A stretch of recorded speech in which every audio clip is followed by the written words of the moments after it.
وفاقی وزیر عطا اللہ تارڑ صاحب، آپ سے گزارش کروں گا کہ آپ مائک پر تشریف لائیں گے اور ہمارے ممبران سے جو ہے وہ حلف لیں گے۔ بسم اللہ الرحمن الرحیم۔ بسم اللہ الرحمن الرحیم۔ میں فرید رضاکی، جسے Pakistan federal union of columnist and creators PFUC کا عہدہ صدر منتخب کیا گیا ہے، اس کی حیثیت سے حلف اٹھاتا ہوں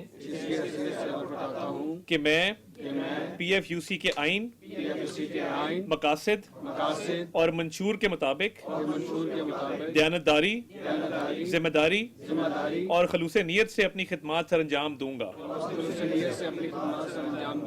میں اسلام کے سنہری اصولوں، پاکستان کے نظریے، قومی وحدت، حب الوطنی اور سماجی ہم آہنگی کے فروغ کے لیے اپنی تحریروں، تقاریر اور ڈیجیٹل مواد کے ذریعے بھرپور کردار ادا کروں گا۔ میں معاشرتی اصلاح، اخلاقی صحافت، بقائے باہمی اور امن کے فروغ کے ساتھ ساتھ پاکستان کی سلامتی، خود مختاری اور وقار کے دفاع کو مقدم رکھوں گا۔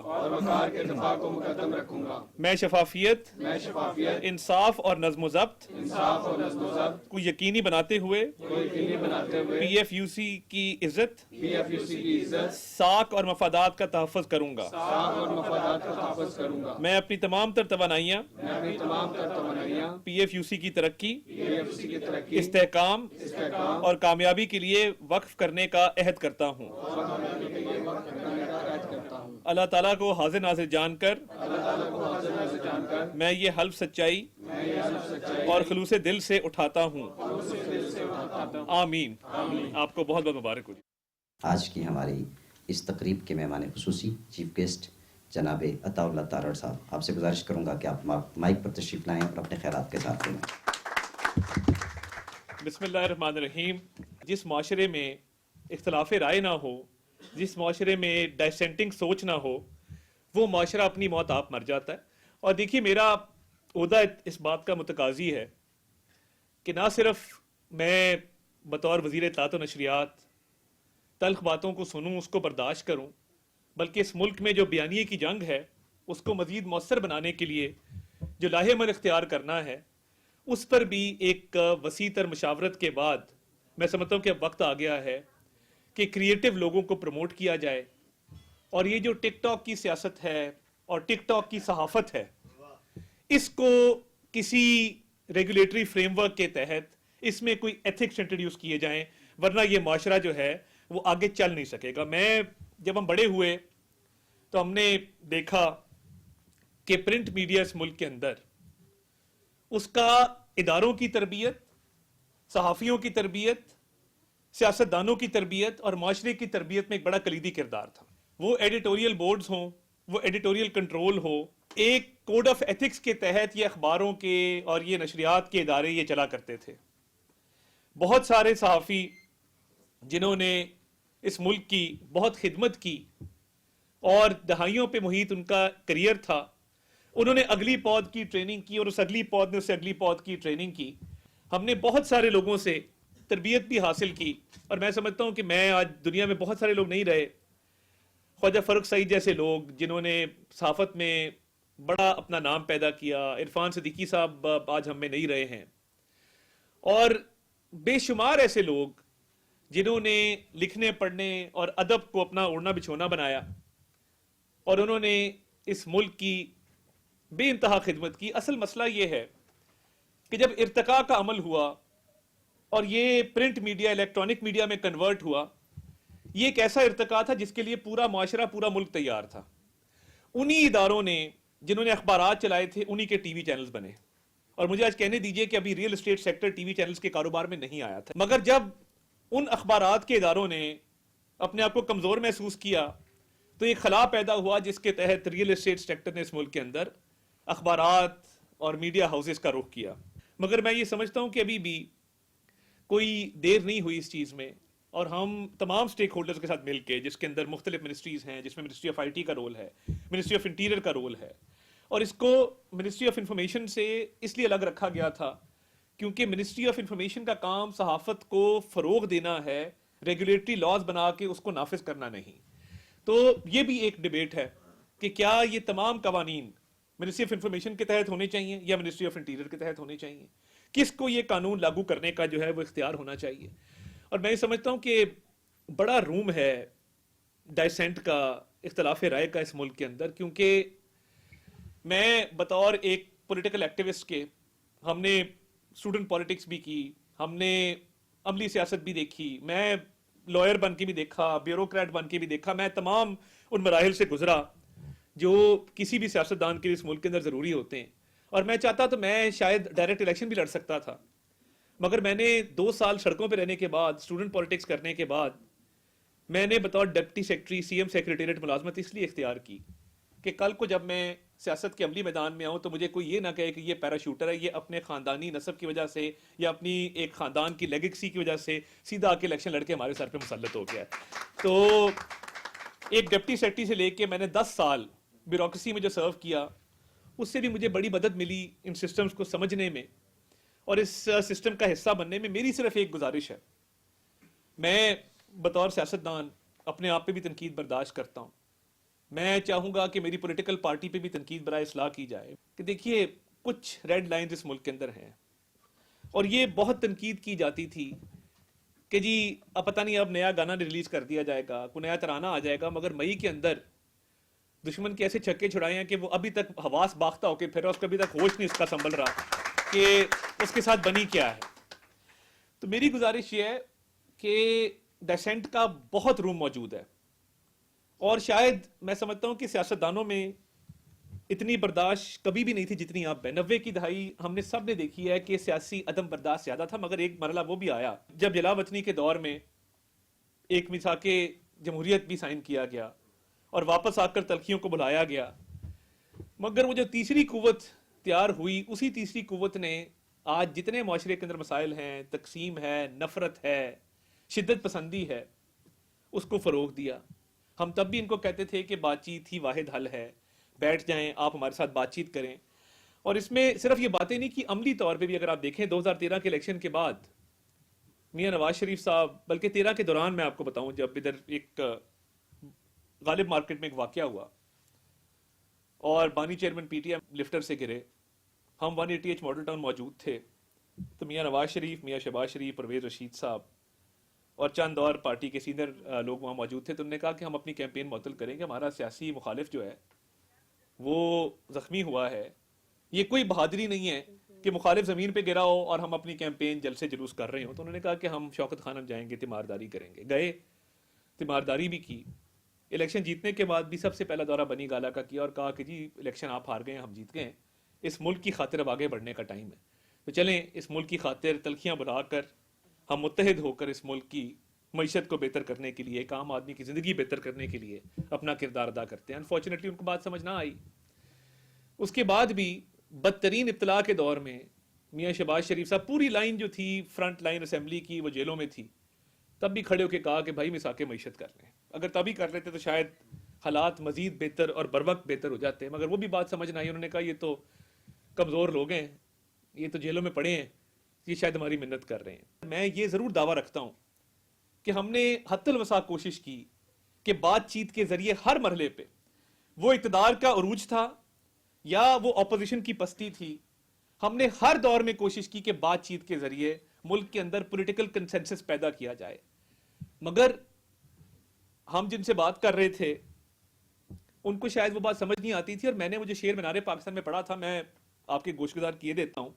تینوں ظلم تو ڈکنا نہیں، بس اینی گل سمجھانی ہے، ویلے دی ہے واگ ویریا ساڈے ہاتھ بھی آنی ہے، اسی تے پاگل دیوانے ہاں تو ساڈے نال نہ ویر ودا، اسی تے جان تلی تے رکھی تو نٹ نٹ جان بچانی ہے، ویلے دی ہے واگ ویریا ساڈے ہاتھ بھی آنی ہے. اللہ سے ڈر کے تب کہا تھا، مجھے بالکل نہیں پتا تھا کہ اگلے 8-9 مہینوں کے اندر یہ بالکل ہر چیز جو ہے وہ پلٹ جائے گی.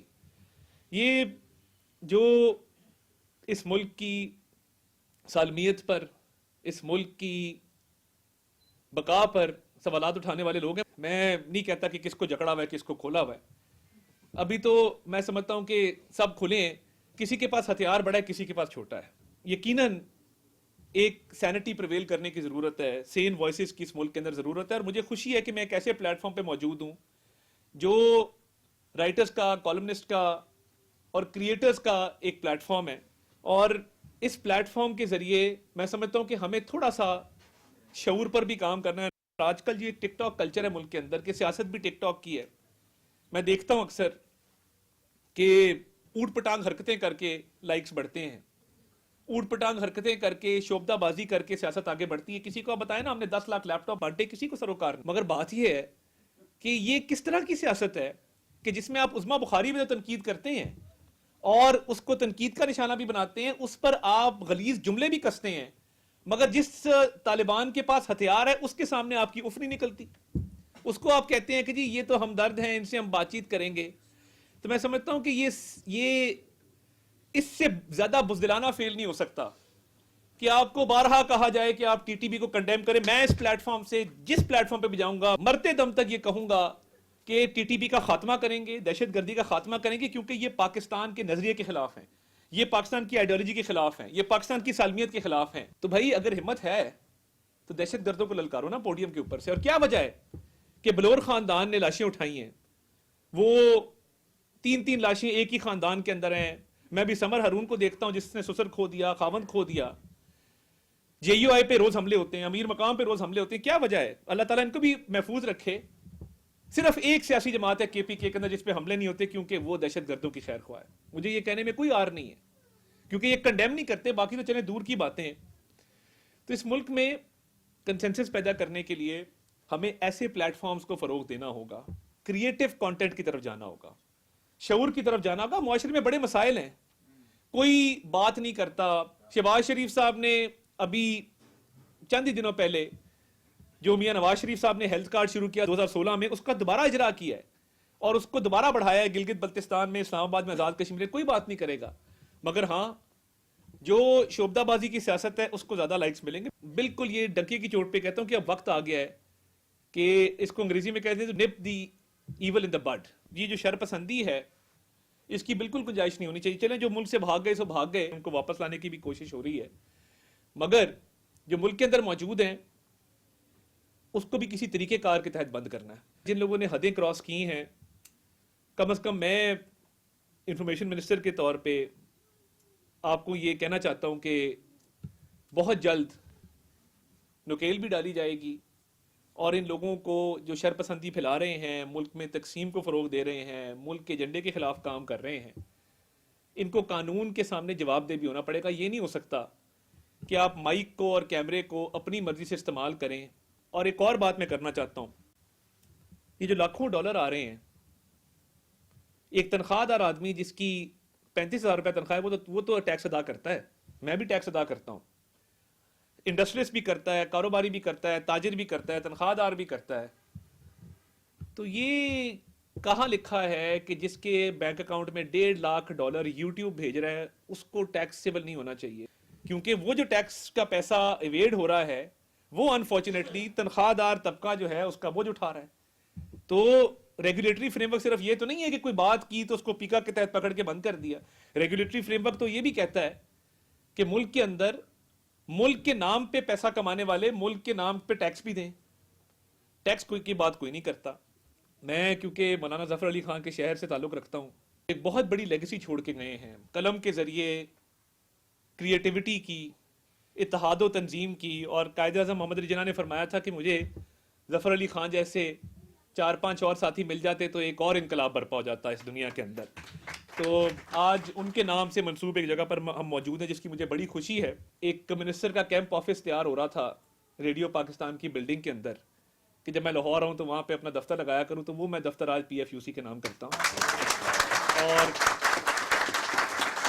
بالکل نیا دفتر تیار ہے اور میں چاہوں گا کہ سہیل وڑائچ صاحب اس کی انوگریشن کریں. اس فورم کو مزید پروموٹ کیا جائے, اور میں چاہوں گا کہ آپ کے ساتھ ایک دفعہ آپ اس دفتر میں سیٹل ہو جائیں تو آپ کے ساتھ بیٹھ کے وہاں پہ یہ ساری بات چیت کی جائے, کیونکہ اس ملک میں کریٹیوٹی کو فروغ دینا. اور دیکھیے, میں جو لوگ ہمارے درمیان موجود ہیں ہمیں ان کی قدر کرنی چاہیے. جس طرح میں نے بھی کہا عرفان صدیقی صاحب چلے گئے, خواجہ فاروق سعید صاحب چلے گئے, ایسے بے شمار ساتھی ہیں جو اب دنیا میں نہیں رہے, احمد عظیم قاسمی صاحب جیسے لوگ. تو ہمیں اب جو لوگ ہمارے درمیان موجود ہیں ان کی قدر کرنی ہے. اور اپنے قلم کے ذریعے کریٹیوٹی کو اور اویئرنیس کو بڑھانا ہے. میں اس دن دیکھ رہا تھا کہ سی ایم کے پی کے پڑھ رہے تھے جی میرے ہاتھ میں قلم ہے. بھائی کون سا قلم ہے آپ کے ہاتھ میں؟ ہم نے تو نہیں دیکھا آج تک. ہم نے کوئی ایک تحریر آپ کی نہیں دیکھی. شرم آنی چاہیے بھیا. آپ کو کون سا قلم ہے؟ کون سی آپ کی ادبی تاریخ ہے؟ آپ نے کیا کیا ہے؟ آپ نے کوئی ریسرچ ورک کی؟ ایک پیپر ہی پبلش کیا ہو. مگر یہ جو میں شعبدہ بازی کہتا ہوں نا کہ ایک آدھا شعر پڑھ دیا, میں عشق فلاں میں مارا جاؤں گا, میرے ہاتھ میں قلم ہے. قلم عرفان صدیقی کے ہاتھ میں اچھا لگا تھا جب اس کو ہتھ کڑی لگی ہوئی تھی عدالت کے اندر, کیونکہ اس قلم سے اس نے شعور پھیلایا تھا, اس نے مذمت کی تھی, اس نے غلط کام کو غلط کہا تھا, صحیح کام کو صحیح کہا تھا. اس لیے آج ان کے دنیا کے جانے کے بعد بھی اس پوڈیم سے ہم ان کی بات کر رہے ہیں, کیونکہ وہ اپنے قلم کے ذریعے, اپنی تحریروں کے ذریعے ہمارے درمیان زندہ ہے. میں یہ بھی چاہتا ہوں آپ سارے لوگ ڈیجیٹل پلیٹ فارم سے موجود ہیں, کیا ہی اچھا ہو کہ اسی یونین سے ایک ڈیجیٹل یونین بھی نکلے. اس کا بھی وقت آ گیا, کیونکہ ابھی ملک کے اندر پچھلے دنوں مجھے بڑا دکھ ہوا.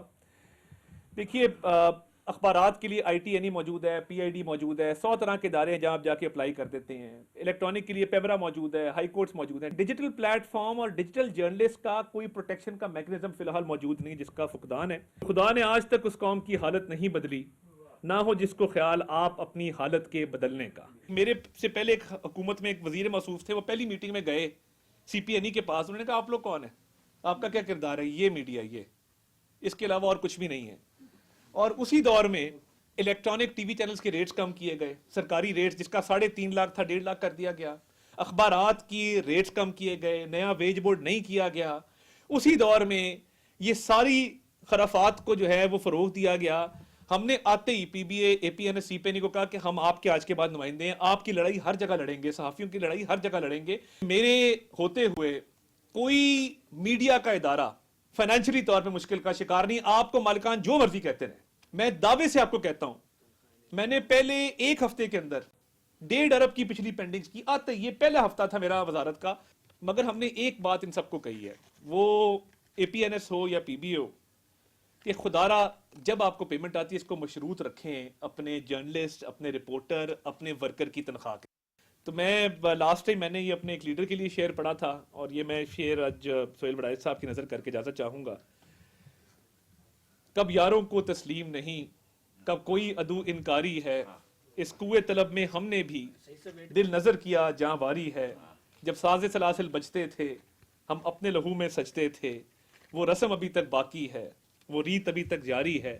اور پھر ہے کہ کچھ اہل ستم کچھ اہل حشم میں خانہ گرانے آئے تھے, دہلیز کو چوم کے چھوڑ دیا, دیکھا کہ یہ پتھر بھاری ہے. زخموں سے بدن گلزار سہی پر ان کے شکستہ تیر گنو, خود ترکش والے کہہ دیں گے یہ بازی کس نے ہاری ہے. اور کس زوم میں تھے دشمن اپنے, شاید یہ انہیں معلوم نہ تھا کہ یہ خاک وطن ہے جان اپنی, اور جان تو سب کو پیاری ہے. پاکستان زندہ باد.